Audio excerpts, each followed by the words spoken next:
In the Philippine Embassy, they made me eat halo-halo. So I like very much halo-halo. So nung narinig ko yun, tinanong ko sa,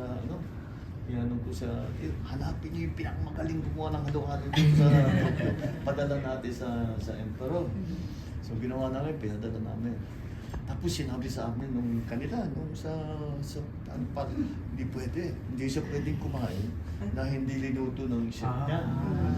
So ang regalo ko sa kanya today, kahapon, nung isang araw, was the mga baso, yung mahabang baso na gano'n.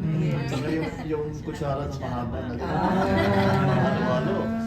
Tapos today, binigyan ko siya ng recipe. Recipe mo sa chef mo, kasi lutuin niya ito.